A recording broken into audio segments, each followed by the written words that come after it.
Olá, tudo bem? Seja muito bem-vindo, seja muito bem-vinda à nossa série Efésios em Casa, tá bem? Hoje estaremos estudando a respeito do capítulo 2 de Efésios, versículos de 1 a 10. E vamos fazer uma meditação muito especial, ou seja, vamos cair na nossa realidade. Antes disso, já fizemos uma introdução à carta de Efésios, bem como também falamos em 2 vídeos a respeito do primeiro capítulo de Efésios. Mas hoje eu quero falar com você do capítulo 2, versículos de 1 a 10, para que nós possamos meditar sobre a nossa realidade. De forma estrutural, nós vemos que o capítulo 1 de Efésios tem uma intencionalidade de mostrar qual é o plano de Deus para o seu povo. Para mostrar que Deus já nos abençoou, Deus já nos guarda, Deus nos proporciona muitas bênçãos, porém, é o que ocorre no capítulo 2. Porém, Deus ele deseja nos abençoar, deseja nos guardar, deseja nos guiar, porém, existe algo que nos atrapalha. Porém, existe uma realidade de vida que não é a realidade de vida que o Deus, que o Pai deseja com que eu e você vivamos. E nós vamos ver isso ao longo desses versos no capítulo 2. Mas se tem um nome que nós podemos colocar a essa nossa meditação é Mas Deus. Nós vamos entender ao longo da meditação por que esse título, Mas Deus. E vamos logo então ao versículo de número 1. Vamos ver o que Paulo nos diz aqui. Ele diz o seguinte: Ele vos deu vida, estando vós mortos nos vossos delitos e pecados. Vejamos que no capítulo 2, Deus ele está construindo agora uma nova sociedade redimida, uma sociedade restaurada pela pessoa de Jesus Cristo. E Deus ele deseja construir essa sociedade. E agora Paulo nos apresenta a nossa realidade para que a partir disso podemos entender o que é o poder salvador de Deus nas nossas vidas. E ele diz: e ele nos deu vida. Para que Deus pudesse nos dar vida, primeiramente era necessário que nós estivéssemos mortos. Essa é a nossa primeira condição diante de Deus. A condição talvez que eu já vivi, a condição talvez que você já viveu e a condição em que muitas pessoas no mundo ainda permanecem. Ele vos deu vida. E o que precisa dar vida se não é o que está morto? E é exatamente o que diz a sequência. Estando nós mortos nos nossos delitos e pecados. Vejamos bem. Logo na sequência, ele vai determinar, ele vai exemplificar, vai mostrar quais são esses pecados. Quais são essas realidades. Mas eu e você, meu irmão, em primeiro lugar, eu quero chamar a nós meditarmos sobre as nossas condições antes de sermos alcançados, antes de estarmos salvos com Deus. Nós nunca podemos esquecer de onde nós saímos. Porque quando nós esquecemos de onde nós saímos, em algum momento nós começamos a vangloriar e acreditar que aquela realidade ela foi transformada simplesmente pelo meu mérito, somente pelo meu esforço e somente pelas minhas obras. Mas vamos entendendo aqui na sequência do texto. Então a primeira condição que eu quero que você tenha consciência é que nós estávamos mortos. Nós não tínhamos como nos relacionarmos com Deus. Nós fomos criados para ser de uma determinada maneira. Nós fomos criados para andar de uma determinada maneira. Pense agora num carro, num veículo, em que ele não tem bateria, ou que a sua bateria está sem carga. Nós dizemos que está com a bateria morta. nós dizemos que esse carro não tem vida, porque ele não é capaz de cumprir a sua função. E eu e você, quando estamos sem bateria, quando estamos sem energia, não somos capazes de cumprir a nossa função. Porém, a nossa bateria, a nossa energia, ela não pode ser comprada numa elétrica, ela não pode ser comprada, afinal de contas, em lugar nenhum. Porque a minha e a sua bateria chama-se Jesus Cristo. Ou seja, quando nós estamos na condição de Jesus Cristo, nós estamos cheios, nós estamos com a nossa bateria. Mas se nós não temos Jesus Cristo, nós ainda andamos como mortos. E na sequência, então, o apóstolo Paulo vai falar sobre a nossa forma de escravidão. Não bastava estávamos mortos para Deus, estávamos mortos diante de Deus, nós também estávamos escravos de alguma coisa. Nós estávamos presos em algo. Entenda bem, eu e você sempre fazemos uma escolha. Não escolher é fazer uma escolha. Eu e você sempre obedecemos a uma realidade.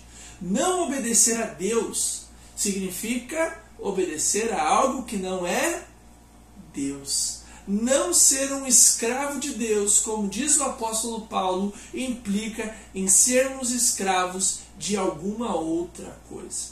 É muito interessante que no versículo 2, nós lemos aqui: nos quais andastes outrora, segundo o curso deste mundo, segundo o príncipe da potestade do ar, do espírito que agora atua nos filhos da desobediência.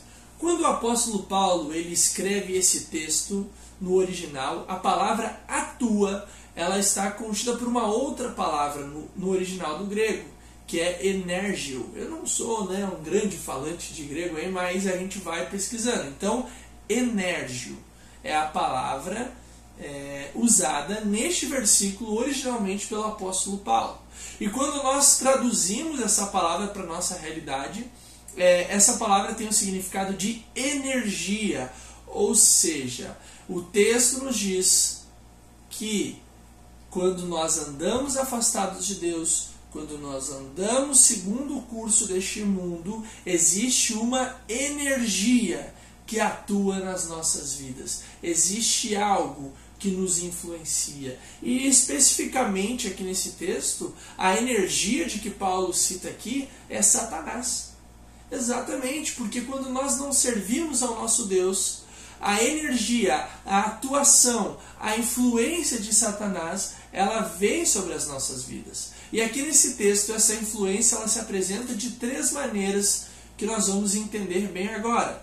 A primeira maneira é a seguinte: essa influência fazia-nos seguir o curso deste mundo. Esta influência nos faz andar segundo as paixões e segundo a vontade deste mundo. Mas pense, a vontade de Deus é boa, perfeita e agradável. Ou seja, a única vontade perfeita é a de Deus. O único caminho perfeito, que vai ser o próximo ponto, é o de Deus. Mas essa energia negativa da pessoa de Satanás fazia-nos andar segundo o curso deste mundo. Meus queridos, imagine agora que você está se deslocando de uma cidade para outra, talvez um estado para outro que você não conheça. Existe na sua frente a possibilidade de você utilizar o GPS. E você tem, hoje está muito fácil para todos nós. Se de repente você pega, o GPS diz que você deve andar por um determinado caminho para chegar em um outro estado, e você diz: não, eu vou seguir o meu caminho. Não, eu vou andar, está dizendo que eu tenho que ir reto, eu vou andar para a esquerda. Logo, o que vai acontecer? Nós não vamos alcançar, nós não vamos atingir o alvo determinado. E assim acontece em relação a Deus.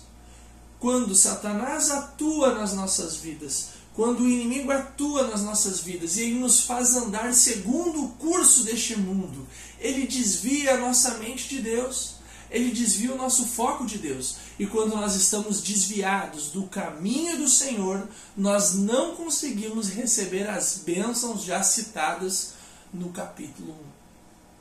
Mas olha só o que mais o texto diz e como que o inimigo influencia as nossas vidas. Ele torna-nos filhos da desobediência. Eu e você somos programados, somos projetados por Deus a andar de uma determinada maneira. Mas quando desviamos os nossos caminhos, andamos segundo o caminho deste mundo, eu e você agora, nós nos tornamos filhos da desobediência. Ou seja, não seguimos mais o padrão de Deus, não podemos mais ser chamados filhos do Pai Altíssimo, não podemos mais ser chamados filhos de Deus, mas sim filhos da desobediência, simplificando, filhos de Satanás. E olha a terceira forma, então, como o inimigo influencia, energiza a nossa vida, fazia a nossa carne se inclinar para o pecado. O nosso caminho já está dominado. A nossa realidade de vida já não é mais filhos de Deus, mas agora filhos da desobediência. E aí, depois disso, nós andamos segundo o pecado. Porque quando nós não temos a presença de Deus, nós começamos a andar segundo as inclinações deste mundo, fazemos as nossas escolhas segundo as inclinações deste mundo, olhamos para as realidades segundo as inclinações deste mundo. E o que eu quero destacar com você agora é o versículo 4. Por isso que o tema da nossa reflexão é mas Deus. Olha o que diz no versículo 4. Mas Deus, sendo rico em misericórdia, por causa do grande amor com que nos amou. Olha só que interessante. A nossa realidade, a minha realidade, era uma diante da vida.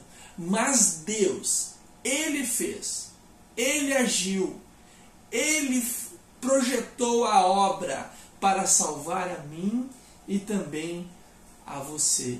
Então sempre tenha este versículo na sua mente. Você estava destruído, mas Deus fez algo por você. Mas Deus se colocou através de Jesus Cristo e morreu por mim e por você. Então, nós precisamos entender essa realidade. O texto também nos mostra aqui que nós estávamos já condenados. Não havia mais forma de sermos soltos, era prisão perpétua do pecado. Mas Deus fez uma grande obra por mim e por você. Mas se Deus fez isso, nós precisamos entender o que Ele fez, afinal. E vejamos, o texto sempre nos mostra isso. Primeiro, Deus nos deu vida juntamente com Jesus Cristo. Deus nos ressuscitou juntamente com Jesus Cristo. E Deus nos fez assentar nos lugares celestiais juntamente com Jesus Cristo. Ou seja, eu e você estávamos mortos e destruídos, mas Deus implantou vida em nós. O mesmo Espírito Santo que ressuscitou a Jesus Cristo também é aquele que ressuscita e muda a nossa realidade. É aquele que nos encontra na sarjeta, aquele que nos encontra na dificuldade, aquele que nos encontra nos caminhos mais obscuros da vida e ressuscita o nosso ser, nos tirando da morte e agora nos trazendo a uma nova realidade de vida que só pode acontecer quando nós estamos com a pessoa de Jesus Cristo. Por isso que Deus nos deu vida, Deus nos ressuscitou e também Deus agora nos glorifica e nos exalta, nos coloca no trono com Jesus Cristo. Quando nós andamos com Jesus Cristo, não nos tornamos merecedores, mas ainda assim recebemos as bênçãos do Senhor por meio da pessoa de Jesus Cristo. Mas, seguindo aqui, nós já vimos o que Deus fez. Agora a pergunta é, por que Deus fez isso? Ele precisava? Qual era o interesse de Deus em fazer o que fez? Por que Deus nos deu vida? Por que Deus nos ressuscitou? Por que Deus há de nos exaltar, assim como fez com Jesus Cristo? E vamos entender que o primeiro ponto é que Deus ele é rico em misericórdia. E Ele nos chama também a isso. Ele nos chama a colocarmos os atributos dele na nossa vida. Quando eu e você fomos criados feituras, à imagem e semelhança de Deus, algumas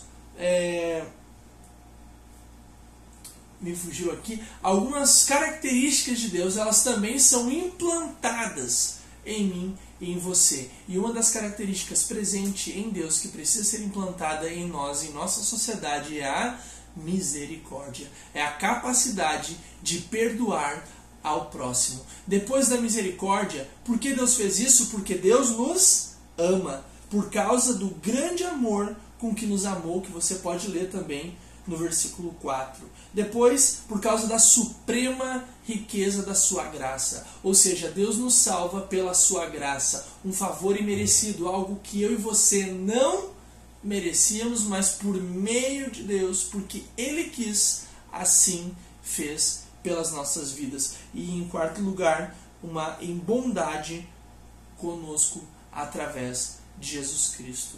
Ou seja, se existem 4 palavras, 4 virtudes que Deus nos apresenta através desse texto de Paulo, que eu e você devemos ter em nossa vida, a primeira é misericórdia, amor, graça e bondade. Fundamentos que precisam também ser desenvolvidos na nossa vida. Nós já vimos o que Deus fez, por que Deus fez, e agora nós vamos entender para que Deus nos salvou. Deus nos salvou. Por que Ele fez? Nós falamos. E agora nós vamos entender para que Deus nos salvou. E o texto no versículo 7 nos mostra: para manifestar a riqueza da sua graça. Entenda, Deus desejava manifestar quem Ele era. Deus desejava manifestar ao mundo a sua graça para todas as gerações. Depois disso, para mostrar a origem da salvação. O apóstolo Paulo, através desse texto, ele nos mostra a origem da salvação. E eu quero dar um destaque e ler com você o versículo 8 e 9 do capítulo 2, que diz o seguinte: porque pela graça sois salvos, mediante a fé, e isso não vem de vós, é dom de Deus, não de obras, para que ninguém se glorie, porque pela graça somos salvos, mediante a fé, e isso não vem de vós. O apóstolo Paulo deixa muito claro. Mas você vai me dizer: ah, Gabriel, mas então o texto diz que eu sou salvo pela fé. Sim, você é salvo pela sua fé. Mas o texto também diz que a fé é um dom de Deus. Se você é salvo pela sua fé, quem deposita a fé em você não é você mesmo. É Deus quem deposita a fé. Agora, nós somos chamados a desenvolver a fé que Deus nos deu. Ou seja, até mesmo a fé que é aquela que faz com que eu e você sejamos salvos, ela também não é nossa, mas é de Deus depositada nas nossas vidas. Amém? E por último, aquilo que eu e você precisamos entender sobre para que Deus nos salvou, para que Deus fez grandes coisas na nossa vida, a resposta está no versículo 10. Pois somos feitura dele, criados em Cristo Jesus para boas obras, as quais Deus de antemão preparou para que andássemos nelas. Entenda, meus amigos, entenda, meus irmãos, nós não somos salvos pelas nossas obras. Nós lemos isso aqui no verso 8 e 9. Mas nós somos salvos para realizarmos as boas obras. Grave isso. Nós não somos salvos pelas nossas boas obras, mas nós somos salvos para realizar boas obras. Porque no que dependesse de mim e de você, com certeza nós nos afastaríamos de Deus. Mas agora que nós já fomos alvos do amor de Deus, alvos da misericórdia de Deus, somos chamados, feitura, filhos de Deus, que não andam segundo este mundo, nós temos uma responsabilidade. Antes estávamos mortos, mas Deus, com sua misericórdia, nos libertou para que realizemos boas obras. Tá certo? Essa foi a nossa reflexão dos 10 primeiros versículos do capítulo 2 de Efésios.